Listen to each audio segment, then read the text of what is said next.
Welcome back to the Free Mind Podcast, where we discuss philosophic and political ideas with adventurous disregard for intellectual trends. I'm Shiloh Brooks from the Benson Center for the Study of Western Civilization at the University of Colorado at Boulder. I'm joined today by Alan Kahan, professor of British Civilization at the University of Paris Saclay and visiting professor of conservative thought and policy at the Benson Center.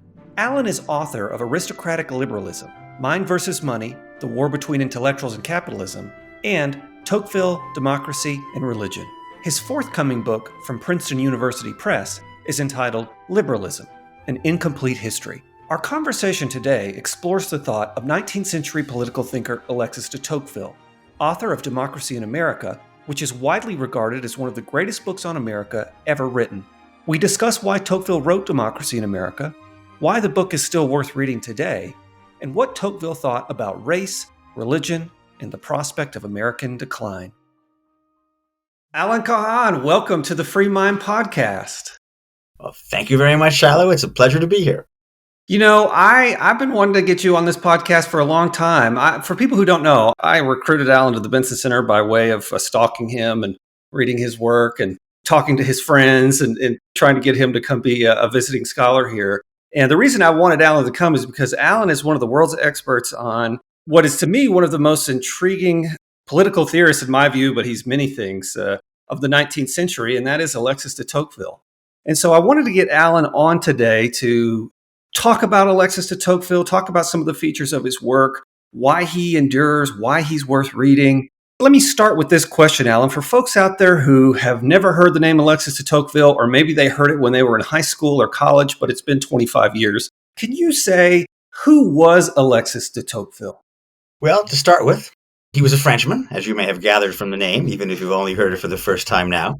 And he's a Frenchman who's probably most famous for writing the best book ever written about the United States of America, named Democracy in America, which in some ways is peculiar because it actually isn't a book about the United States of America. It's a book about democracy, which Tocqueville defined as a situation of equality of conditions is the usual way it's translated. But in fact, what it really means, we all have equal status. When you wake up in the morning and you go out on the street, you think that every person you meet that day is basically your equal.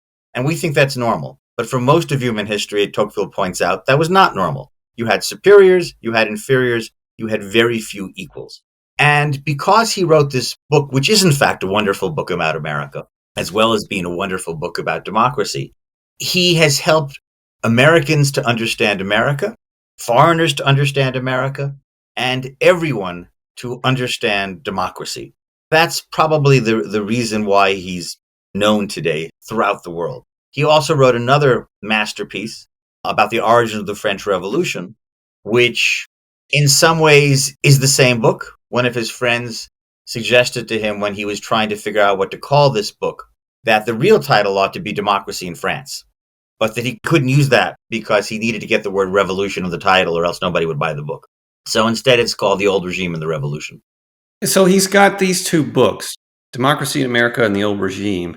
And I think for the purposes of our conversation today, we'll focus on Democracy in America, although it's certainly possible, conceivable, and desirable that I would have you back on to talk about The Old Regime at some point in the future. You know, I remember reading Democracy in America in graduate school, and the professor said something like, it's among the most frequently quoted books on both the left and the right. In other words, everybody seems to want to own Tocqueville.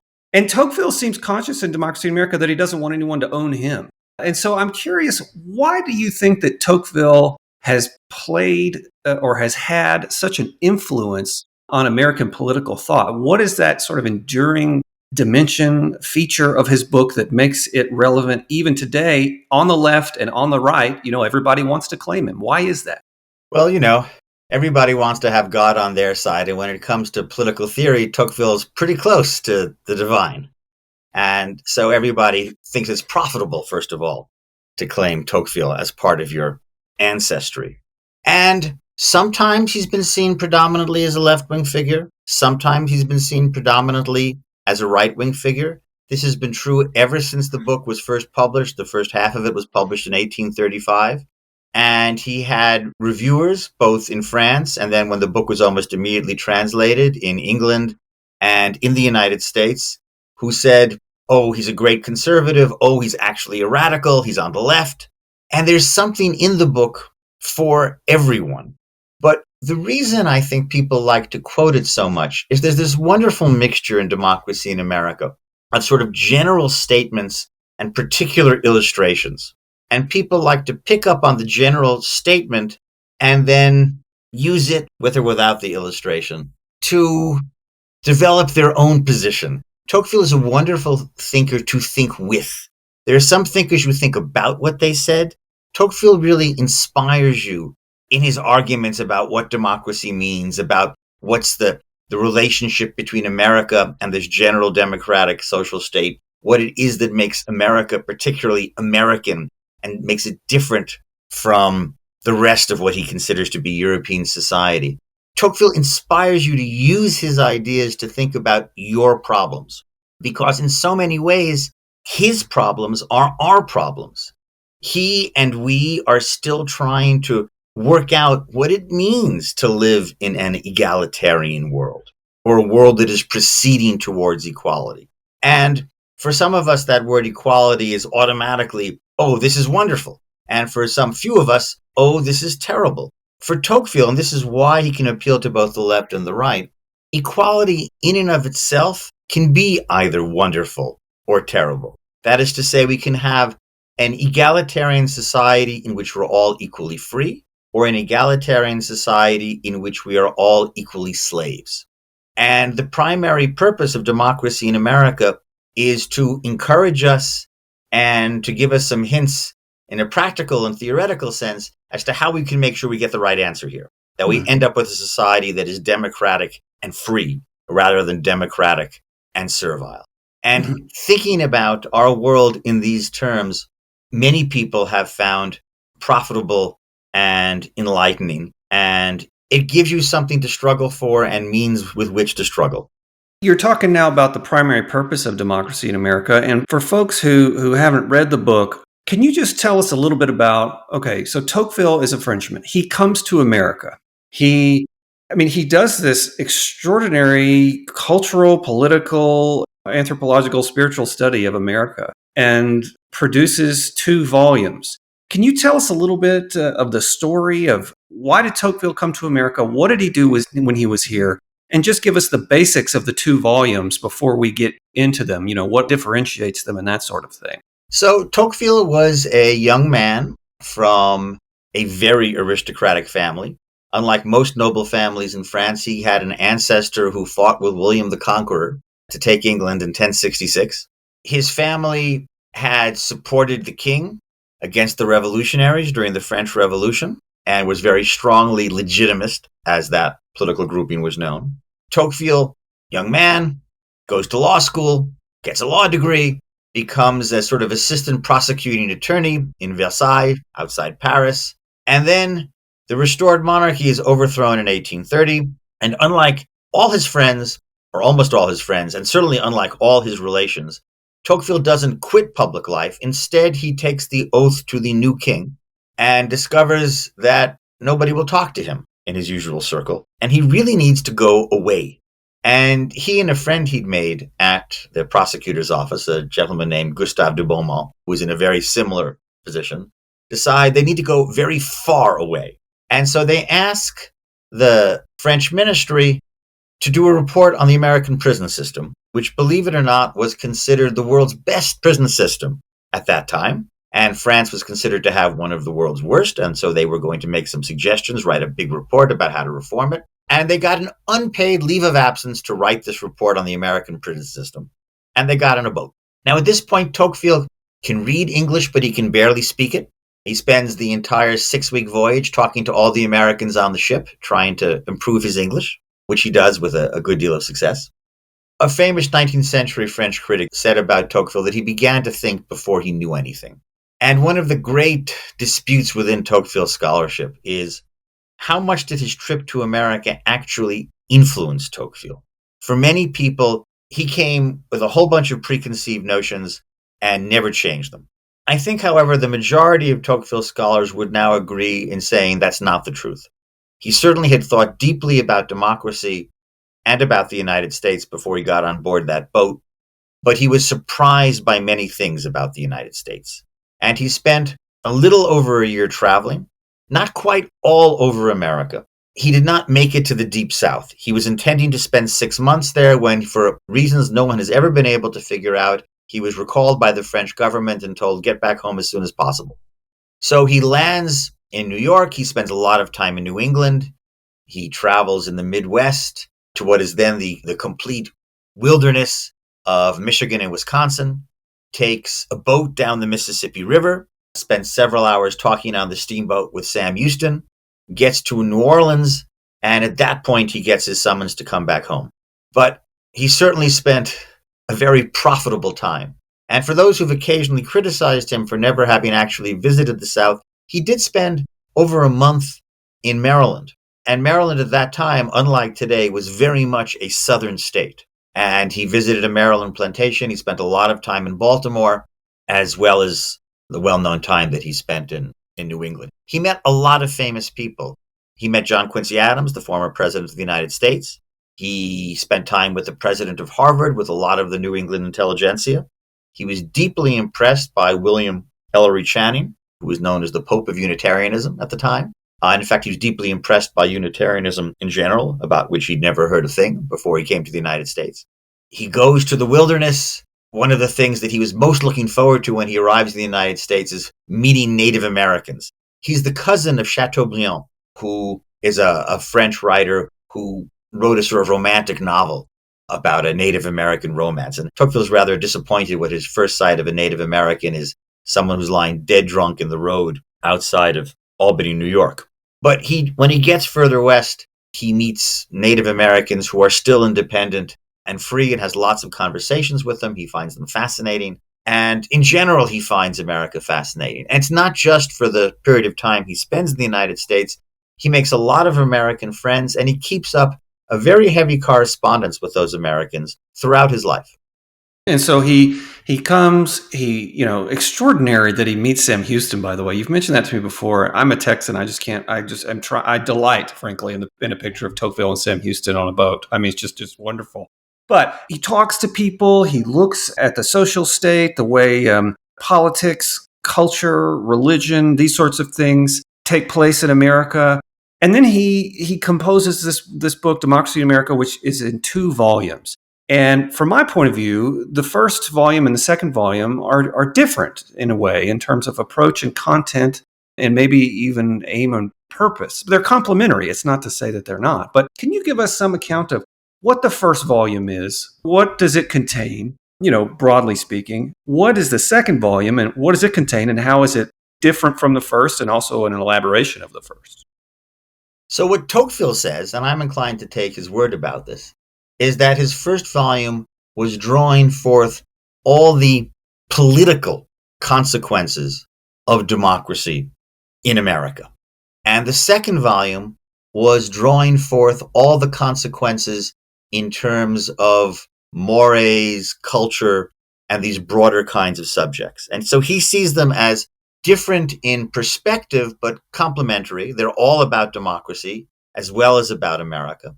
There is, as you may be aware, a considerable controversy too in the Tocqueville scholarship about, are these 2 books really the different or are they really the same? And I confess I'm a lumper rather than a splitter. I see him as taking the rock and turning it from side to side and looking at the different facets of democracy and of America. It can be easy to forget this. For example, the famous phrase tyranny of the majority, which Tocqueville invented, is used repeatedly in the first volume, the 1835 volume of Democracy, and not at all in the second volume. And yet he talks about the thing a lot, even though he doesn't repeat the words. In this respect, perhaps Tocqueville's not very Straussian in his vocabulary. It varies.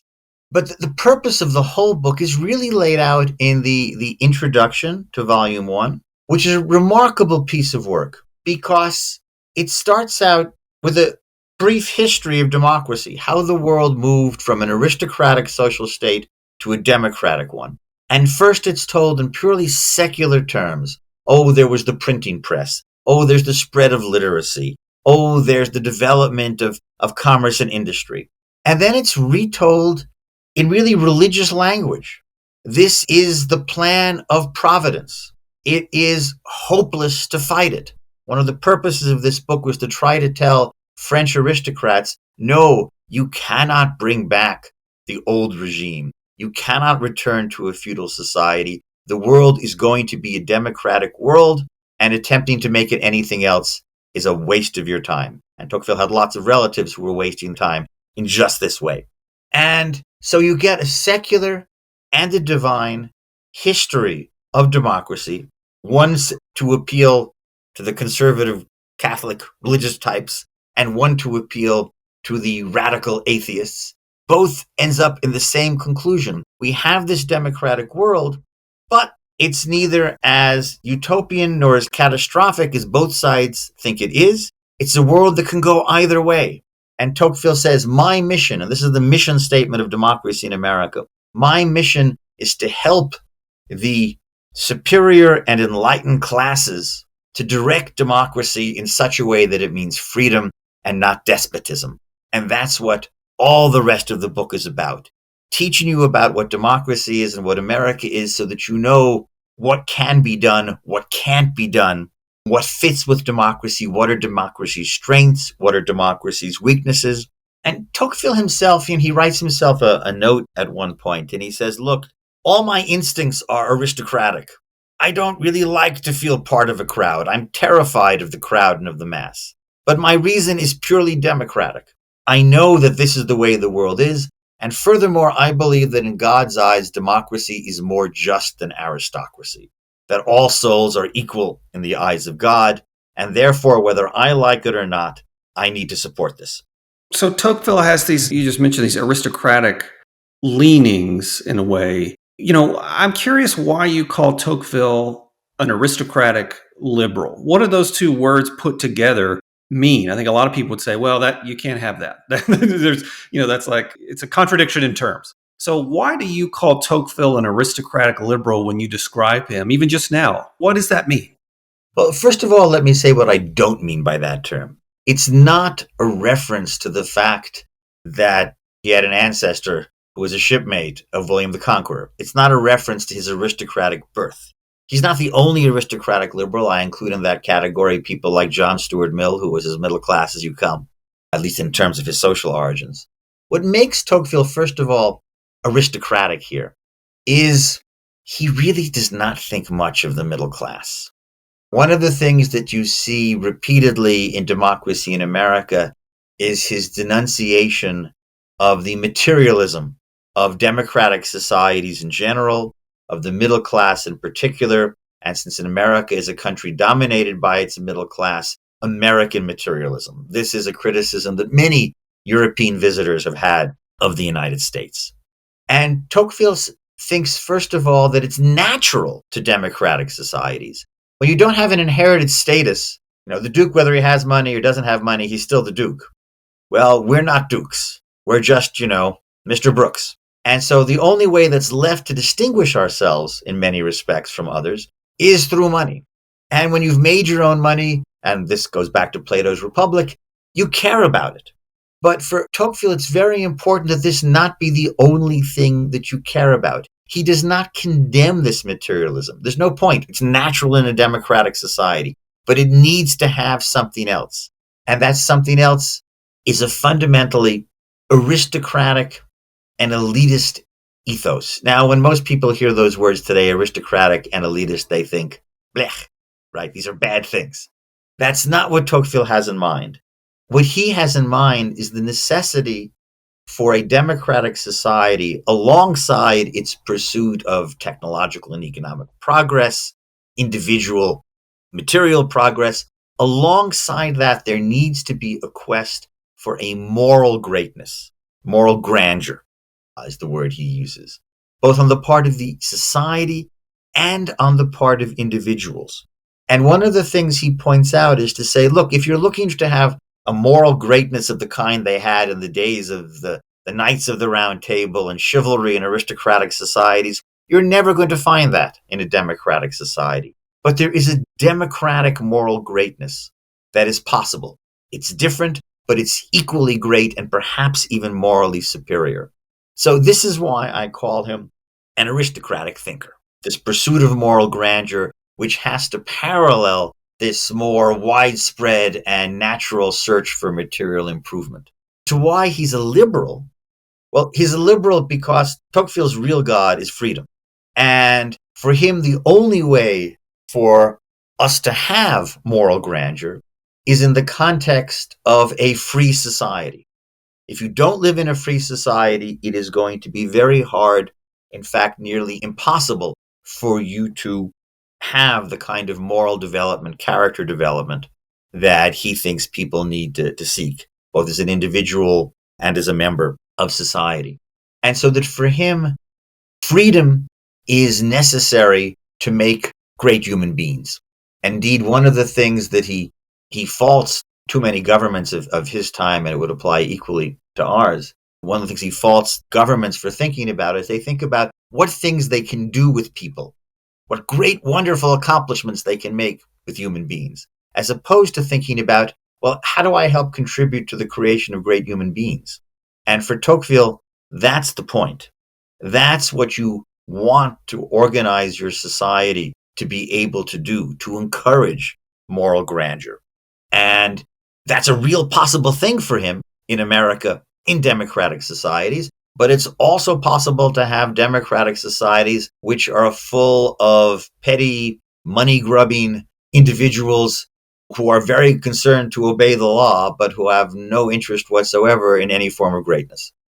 I want to just pursue this moral grandeur theme for just one more second, because I'm curious if I too am drawn to Tocqueville for this very reason, the moral grandeur aspect of his thought. It's also why I'm drawn to Nietzsche in an odd way. But I'm interested in, when you look out at America today, when our listeners look out at America today, it's not clear to me that anybody would say that the United States is a land of moral grandeur, that it's made good on Tocqueville's hope or promise to, that democracy can in some way ennoble man. I mean, you certainly see this in Democracy in America. The kind of the American citizen is, in a certain sense, an ennobled citizen. But I just wonder, when you look out there today and you look through the Tocqueville goggles and you ask yourself this question about American democracy and its cultivation of moral grandeur, what do you see? Well, we all have a certain tendency to think, that back in the good old days, everybody was a great hero. Even Tocqueville had a little bit of this tendency. He said, I look around America in 1830, and I don't see quite as much moral grandeur as perhaps I did at the time of the founding. Nevertheless, the opportunity is there as far as Tocqueville is concerned. And I remember there's a wonderful passage in a novel by William Dean Howells called The Rise of Silas Lapham. And it's set in the 1880s, and an older gentleman is talking to a younger gentleman. And he says to the younger gentleman, if you look around the men your age in this room, how many of them do you think would be willing to lay down their lives for a cause? And the younger gentleman says, well, I have to say, sir, I think the answer would probably be something like no one. And the older gentleman says, well, if you had asked me that question in 1855, that's exactly what I would have said. And yet 5 years later, when the Civil War came, they all did. Grandeur, moral grandeur, to some extent is a matter of having an occasion for it. And there hasn't been a whole lot of occasion for Americans to show moral grandeur for some time in this respect. Things may be changing in the course of the few weeks. We'll see. But it's a permanent problem, because for Tocqueville, there are tendencies in democracy which tend to be destructive of moral grandeur, just as there are ways in which democratic society provides the opportunity. I'm certain, looking around American political and social life today, it's hard to know who those morally great individuals would be, but I'm sufficiently optimistic to think the potential for them remains, as long as the society remains free. I think that's Tocqueville's argument. As another aristocratic liberal, Jakob Burckhardt, said in one of his rare optimistic moments, never underestimate the potential for renaissances. This coming from the man who was the greatest scholar of the Italian Right. Renaissance to have arguably ever Right. lived. And I Right. think that's true of moral renaissances as well as other kinds of renaissances. We have a certain kind of tendency, for good reason, to think of our society as being in many respects intellectually, morally, politically, and economically a corrupt one. But that doesn't mean that there's no capacity in it for a renaissance and hope for such a renaissance, as long as at least a certain amount of freedom is preserved. And so, in that sense, even though Tocqueville himself, by the end of his life, is completely pessimistic about the prospects for freedom, not in America, but in France, which is the country he cared about most, even though he's pessimistic about freedom in France because of a series of events, which we can talk about perhaps, he still maintains the potential for optimism in the future. In some ways, it's a Manichaean view. We have this permanent struggle within democratic society between tendencies towards freedom and tendencies towards slavery, and in which we're all called on to, take our stand on the right side. And so you could find plenty of reasons for pessimism. You usually can in human events, but there are enough reasons left for optimism that I don't think Tocqueville would tell us to despair. Well, let's drill down a little bit more deeply into some of these themes of democracy in America since we're headed in that direction. I mean, when I teach this book, first of all, this book is always just a delight to teach. But, there are parts of it that I think the students always think are sort of the highlights. I mean, the Puritan origins of America, the students are always puzzled by. The New England township, especially out here in the West in Colorado, students are like, what the heck is a New England township? The part of the book about slavery and race in America is one that students are always interested in. Tocqueville's views on religion are always of interest to students. The shaping of the American mind, where Tocqueville talks about the American mind, the restlessness of the American mind, the Cartesian character of the American mind, American writers. I mean, the students always get a real kick out of that part. And then they also seem to me to be made solemn in a way, or they're quieted by the end of the book, where Tocqueville talks about his hopes and fears for democracy. He talks about soft despotism and us being in chains, but freeing ourselves long enough to go vote and then returning to our chains again. And this is kind of a worst case scenario for democracy. So I want to turn to some of these themes. And of course, we can't get to all of them in the time that remains, but why don't we start with one that is a sort of perennial question, both for students and for America as a whole. And that is Tocqueville's views on the problem of slavery and race. There's a beautiful section in Volume 1 where Tocqueville talks about the current condition and future of the African race in America, also the Native Americans and their condition and nature. And so I thought we might start with his remarks on the African race and slavery in America. What is Tocqueville's view of slavery in America? Well, the first thing to say is that Tocqueville was an abolitionist who hated slavery. In the French context, there was slavery in the Caribbean islands. Tocqueville fought while he was a member of the French National Assembly to abolish slavery there. In the United States, his position was a little bit more complicated and really quite interesting. He says, look, the immediate total abolition of slavery poses much more of a problem in America than it does in the Caribbean. Why? Because in all those Caribbean islands, the population is 90% black. You free the slaves, and they are going to run society, the ex-slaves, because they're 90% of the population, and that'll be fine. In America, he says, the situation is much more complicated and very different.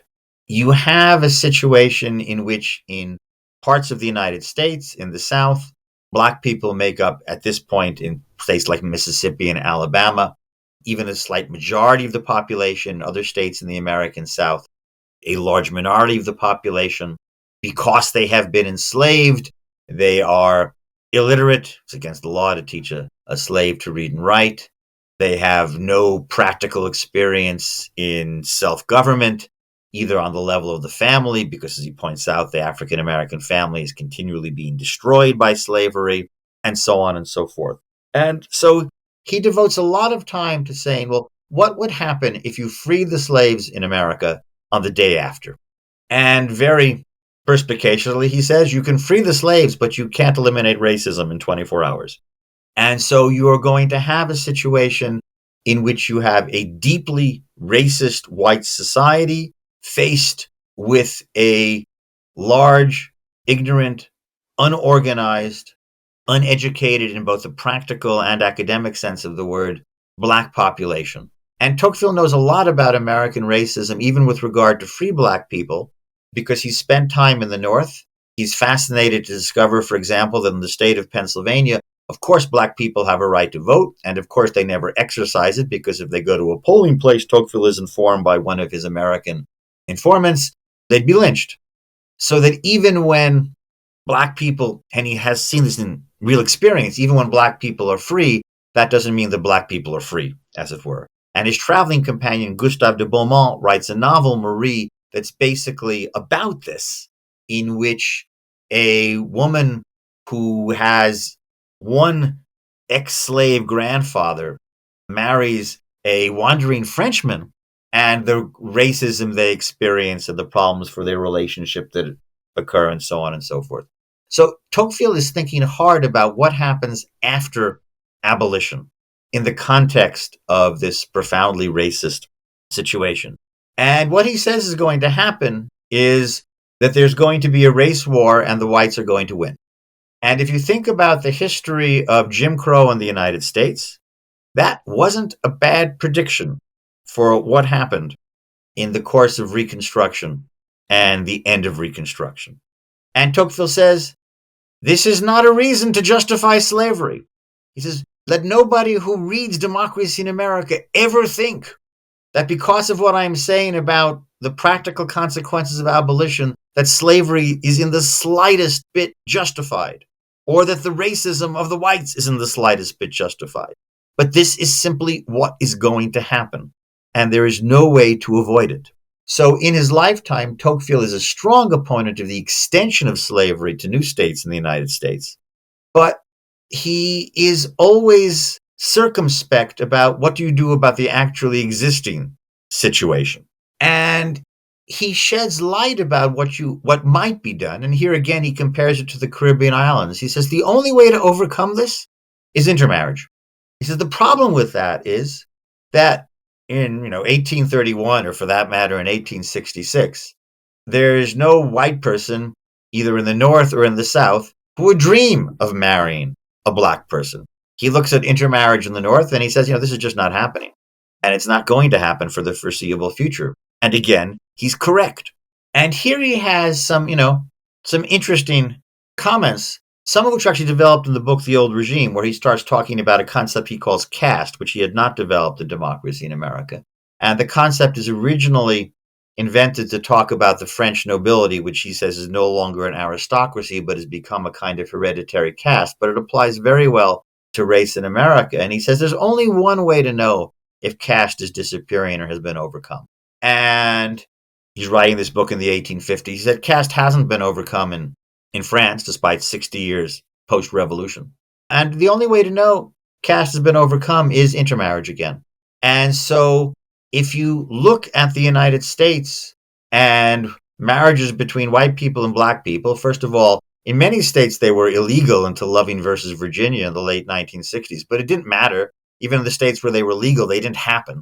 Intermarriage in the United States doesn't start to really take off until the 1990s and has been rising very steadily ever since.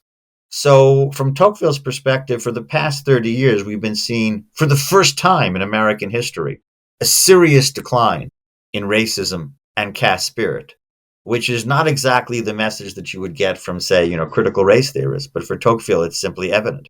And in fact, and this is an interesting subject because some critical race theorists have tried to draw support from Tocqueville. Where they agree is the notion that racism is a long-lasting and important problem in American history. But for Tocqueville, first of all, it's not a democratic problem, it's an American problem. And Democracy in America talks about both of them. But more importantly, while race is important in the United States, it's never the most important or the most interesting thing for Tocqueville. That's why his comments about it can be concentrated in that one chapter at the end of the first volume of Democracy. What's interesting about the United States, what's really important about the United States, is not the fact that there was slavery and there was racism, because these things had existed forever in one way or another. What's really interesting and important about the United States is that it's the most democratic society that's ever been in a world that is moving in that direction. And it is a free society in important ways. And it's American freedom and American democracy that strike him as the really interesting and important things about the United States, even though along the way he's going to be perhaps the most brilliant analyst of American racism that's ever written. Yeah, this is a really interesting question. I mean, I recall that there's that part of Democracy in America in the race section, I believe it is, where he talks about the differences between slavery in the ancient world and slavery in the modern world. And, this leads him to conclude that intermarriage is a solution, I believe, because slavery in the ancient world, when you free the slaves, they look like everyone else. And so it's not clear who they were. Whereas he sees this as a problem in America. When you free the slaves, they bear the mark of slavery, and that this is a very difficult social problem. And so the way to dissolve the mark of slavery is to mix the races so that everyone's got a bit of the mark of everything. It's a fascinating section. Can you talk a little bit? I mean, we're touching on the hot button subjects, Alan. We've talked about race. What the heck? Let's talk about religion too. Let's really just get, stir the pot. So we've got Tocqueville's attitude on race in America.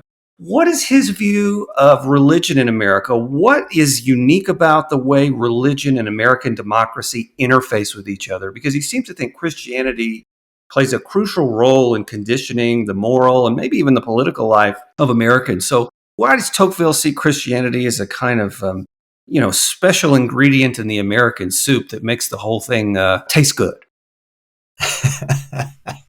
Well, think of it this way. In a democratic world, we're all equal. We can even extend this in the 21st century, to men and women, all possible gender combinations, white people, black people, brown people, and so on. There's one exception to that general equality. You are not God's equal. God is different, fundamentally different. And for that very reason, God is crucial in democratic society as sort of the ultimate example of diversity and the ultimate other who nevertheless exists in a direct relationship with every human being and provides resources for each of us and for the society as a whole to counter essentially all of the bad tendencies of democracy. Now, I mean, one of the things that I like to stress is Tocqueville always thinks on two parallel tracks, as ways of getting where he wants to go. There's always a secular way and a religious way. So you want to prevent people from being dominated by the soft or harsh despotism of the majority because we're all just isolated individuals in this egalitarian society. Well, the secular way is we form civil associations, one of the classic themes in Tocqueville, and those associations can perform some of the functions in terms of preserving our freedom that aristocrats once performed in a feudal society. Well, we have secular civil associations on the one hand, and on the other hand, we have religion, which performs a lot of the same assumptions, that takes us out of ourselves, that makes us think about different kinds of things, that gives us different kinds of resources, that shows us, among other things, that materialism should not be all of human life, and so on. And Tocqueville comes to America, which he perceives as being the most religiously practicing country in the Western world. People often say today, America is a much more Christian country than any place in Europe. Well, this is just as true for Tocqueville coming in 1830. He's astonished, the fact that everybody's in church on Sundays. And he looks, to try to figure out how come religion served this function in the United States when it clearly has not served this function in France. What is it about American religion that makes it different than Catholicism in France, even though, there are Catholics in America too, and they seem to be doing the same kind of work that Protestants are doing for religion? And the answer for Tocqueville is the Americans have separated church and state. And this is utterly crucial. that if the church becomes identified with the government, if the church, worst of all, becomes identified with a particular political party, well, that means that when you disagree with the government, you disagree with God. When you vote against the other party, you're voting against God. And it means that the opposition is by definition atheists, as it were. And that when they get control of the government, they are going to be the enemies of religion and consider themselves such. And in France, this is what's happening in the 19th century, and indeed for the first half of the 20th century. We have the Catholics on one side, and we have those secular, irreligious types on the other side. And between the two of them, freedom gets destroyed. Because the only way you can have a consensus about freedom for Tocqueville is if you can bring together these religious and secular elements. And the only way you can do that is by separating church and state. The metaphor I like to use is that Tocqueville's ideal of the relationship between is, think about adjoining houses that share a wall, and they have separate entrances. And when you go into the religious house, you put aside your secular allegiances. And when you go into the secular house, you put aside your religion. But the wall is very thin so that you can hear what's going on. And that way, when the secular society or the religious society is going off track, they can hear what's going on and provide a certain kind of influence. For example, democratic secular society encouraging the democratization of Christianity, and Christianity encouraging the moralization of democratic society. And that's what's supposed to be going on. And for Tocqueville, really is going on in the United States. And he's trying to persuade basically his conservative French Catholic friends that, freedom is not the enemy of religion. And he's trying to persuade his radical left French friends that, it's not your enemy either. Religion is not your enemy. God can be your friend. God can be the friend of freedom. That may not sound like a very radical proposition now, but it's still a very tough proposition to get across in France. And has become increasingly a tough proposition to get across in the United States. And here I think Tocqueville would see indeed a decay from the situation in his own time. Now, one of the curious things here is he talking specifically about Christianity, or is he talking about religion in general, or even substitutes for religion? Because there are times in the book where he talks about everything from poetry to science to patriotism as being able to provide some of the checking and balancing functions that religion does in terms of materialism, despotism, and so on. But he comes back to saying, no, religion does a better job than any of those secular things in these respects. And that the right kind of Christianity does it better than anybody else. Now, the right kind of Christianity doesn't actually exist. He kind of makes it up. Tocqueville personally is not a Christian. He's a deist in his own beliefs. There's some controversy about the last 3 months of his life, but we can leave that aside. And he does not endorse any particular variety of Christianity, although he comes pretty close to saying that, if he was an American, he'd be a Unitarian. Although he's not quite certain that Unitarianism has enough lower class appeal. But he thinks that for well-educated people, Unitarianism may be the way to go. Nevertheless, he considers Christianity, because it is the existing religion of the West in some form, as the only way to appeal to religion for most people. Very briefly, he completely rejects Hinduism because the caste system doesn't fit with democracy and he doesn't like it. He has some complicated views on Islam. The problem with Islam for Tocqueville is that there isn't sufficient separation of church and state in his view. Of course, that's also a problem for contemporary Catholicism for him. So whether this is a disparagement of Islam is really hard to say. One of the places I actually think Tocqueville was wrong is there's a very short chapter in Democracy America in which he condemns pantheism as the worst of all possible religions because it doesn't have any otherness to it. There's a little bit of God in everyone and everything. Well, then God can't perform this checking and balancing and differentiating function. I'm not so sure he's right about that. In fact, to the extent that in our contemporary world, traditional religions are having a hard time of it, whereas some form of more general pantheist spirituality seems to be on the rise, and everything from the ecology movement to all kinds of alternative spiritualities, as they're sometimes called. I think that perhaps we need to rethink Tocqueville's condemnation of pantheism. After all, Tocqueville said that pantheism was the kind of religion most natural to democratic peoples because everybody gets the same little bit of God in them. And Tocqueville's already taught us you can't fight City Hall. You can't fight democracy. So if pantheism is the natural religion of democratic peoples, it seems to me, you ought to, if necessary, embrace it and find a way in which it can become a support of freedom in the way in which traditional Christianity has been. But in any case, you're going to need religion to motivate people to be not just materialists, to motivate them towards moral grandeur in all kinds of ways. And the secular substitutes for this, whether it be poetry or patriotism, all have serious drawbacks compared to religion. Yeah, this is interesting. I wish we had more time because you and I have disagreed about this off camera about whether pantheism can do the same thing that Christianity does to democracy. I'm not.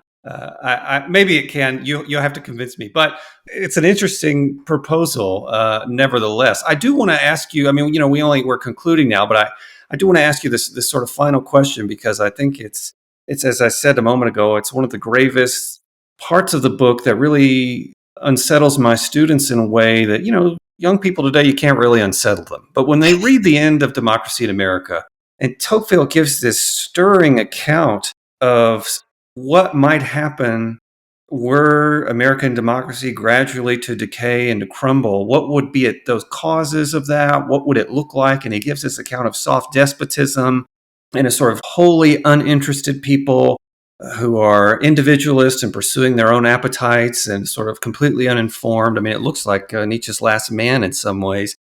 Can you give us an account of what Tocqueville was afraid of, what some of the greatest dangers to democracy were here in the last couple minutes?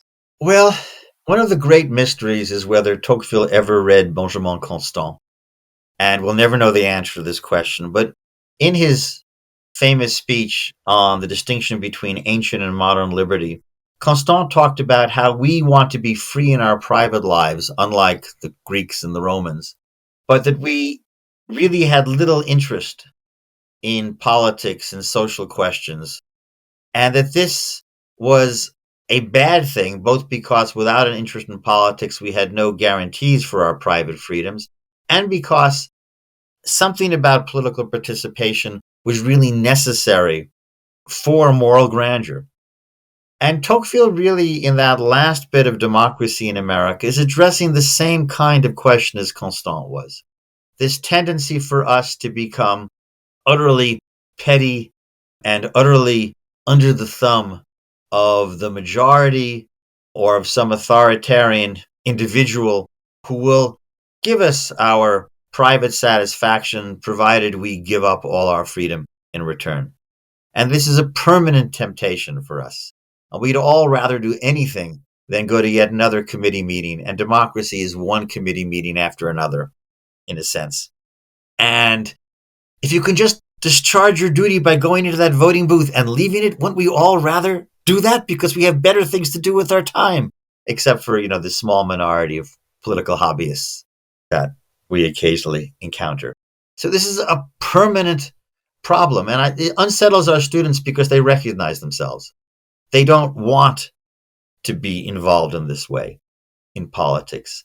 And Tocqueville's solution is to involve people on a local level where, you do care about what's happening in your kid's school and you do care about what's happening on your block. And this is why he emphasizes decentralization and this way of bringing people out of the private into the public by slow steps that eventually get you where you would not be able to go in one great leap. And this is the democracy of the everyday, the freedom of the everyday, that unfortunately today, neither the left nor the right seem to be terribly interested in cultivating. Well, Alan, I want to thank you for talking to us. For folks who are interested in Democracy in America, I had this discussion with Alan off camera, but there are two translations that he likes. One is the Goldhammer, translation, and that's part of the Library of America series.